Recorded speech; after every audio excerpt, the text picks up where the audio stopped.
Hello, reading Boundaries, Chapter 2. What does a boundary look like? The parents of a 25-year-old man came to see me, Harry, with a common request. They wanted me to fix their son, Joshua. When I asked where Joshua was, they answered, "Oh, he didn't want to come."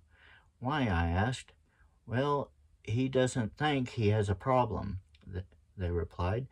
"Maybe he's right," I said to their surprise. "Tell me about it."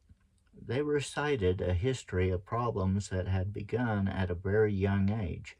Joshua had never been quite up to snuff in their eyes. In recent years, he had exhibited problems with drugs and an inability to stay in school and find a career. It was apparent that they loved their son very much and were heartbroken over the way he was living. They had tried everything they knew to get him to change and live a responsible life, but all had failed. He was still using drugs, avoiding responsibility, and keeping questionable company. They told me that they had always given him everything he needed.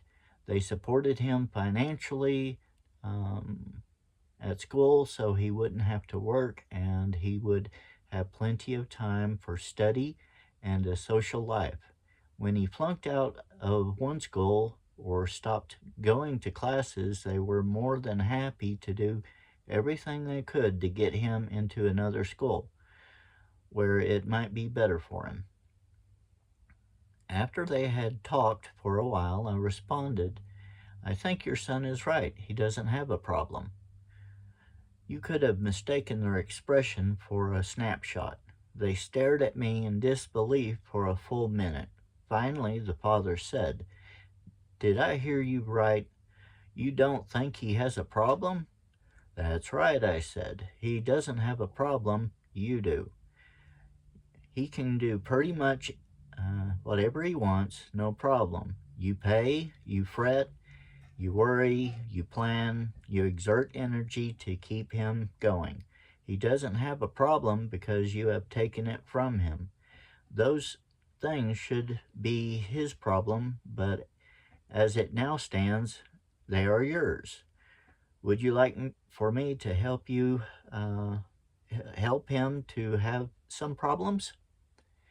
They looked at me like I was crazy, but some lights were beginning to go on in their heads. "What do you mean, help him to have some problems?"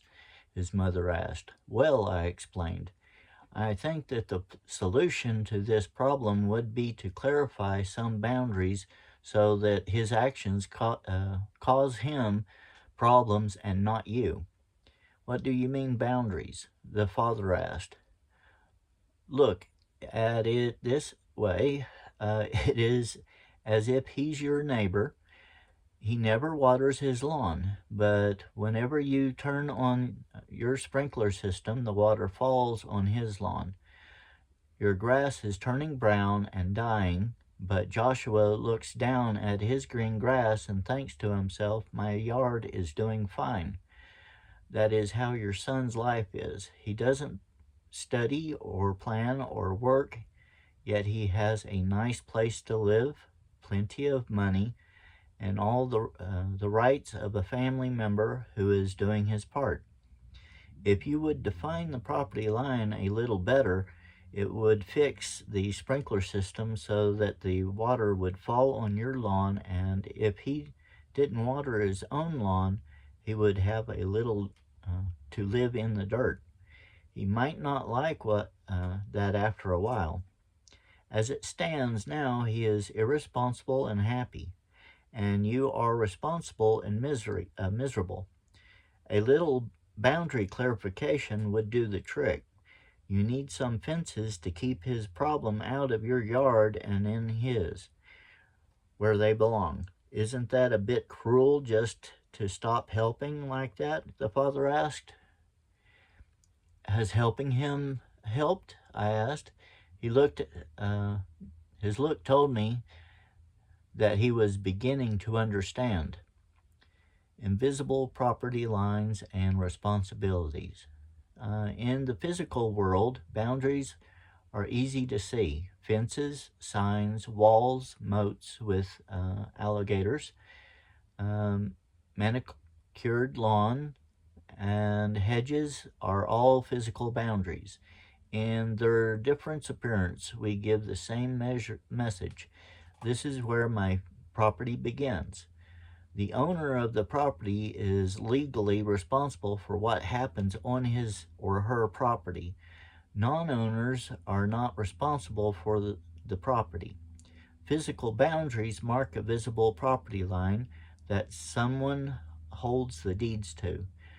You can go to the county courthouse and find out exactly where those boundaries or responsibilities are and whom to call if you have business there. In the spiritual world, boundaries are just as real, but often harder to see. The goal of this chapter is to help you define your intangible boundaries and to recognize them as an ever-present reality that can increase your love and save your life. In reality, these boundaries define your soul, and they help you to guard it and maintain it. Proverbs 4, verse 23. Me and not me. Boundaries define us. They define what is me and what is not me. A boundary shows me where I end and someone else begins, leading me to a sense of ownership, knowing that I am to own and take responsibility for gives me freedom. If I know where my yard begins and ends, I am free to do with it what I like. Taking responsibility for my life opens up many different options. However, if I do not own my life, my choices and options become very limited. Think how confusing it would be if someone told you to guard this property diligently because I will hold you responsible for what happens here, and then did not tell you the boundaries of the property, or they did not give you the means with which to protect the property. This would not only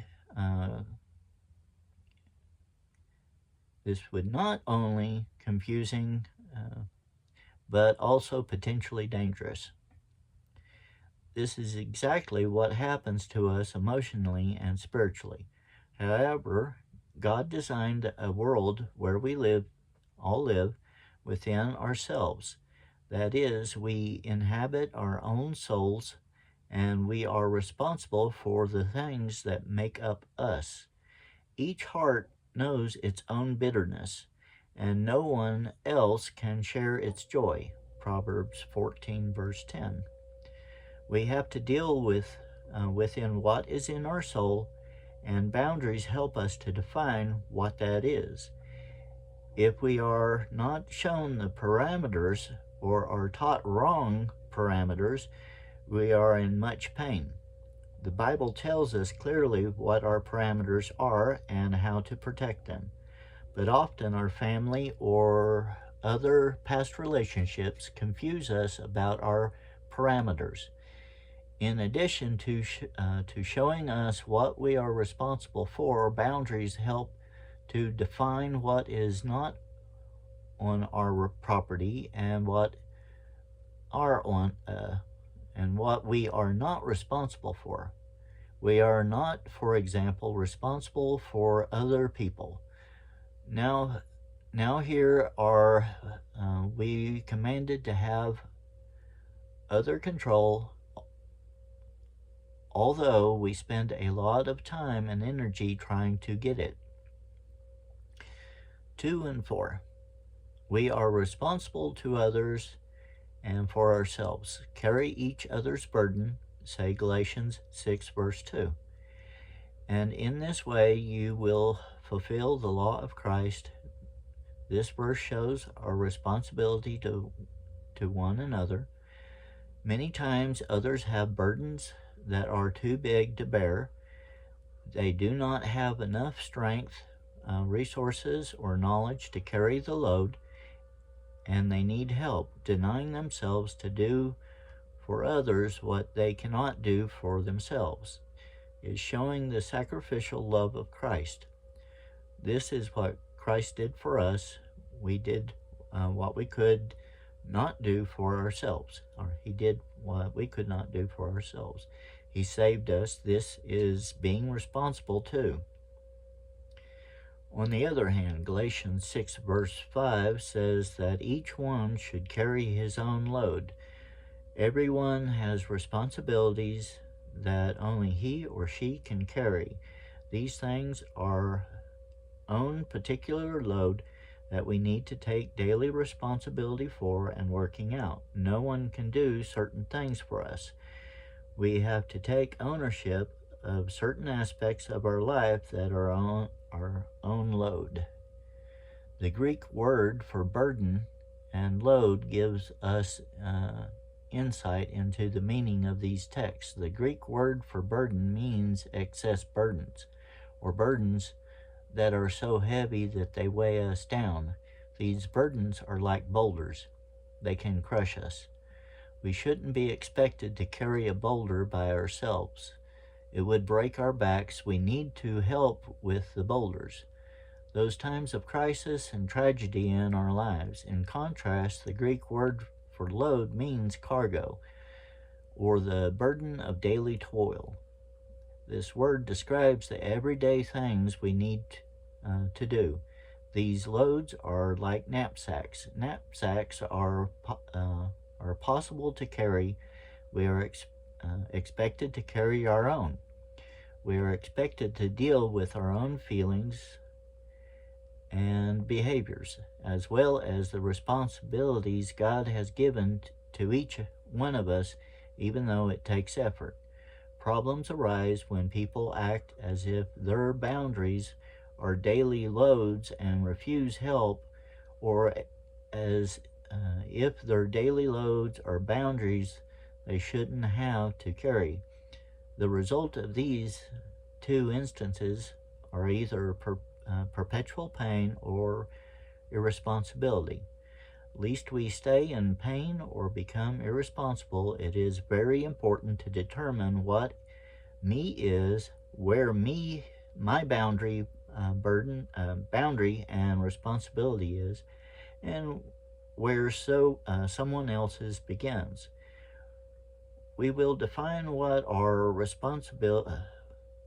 we are responsible for later in this chapter. For now, let's look more closely at the nature of boundaries. I'll continue the reading in a different video. And we'll start breaking them up into smaller chunks. Thank you for watching.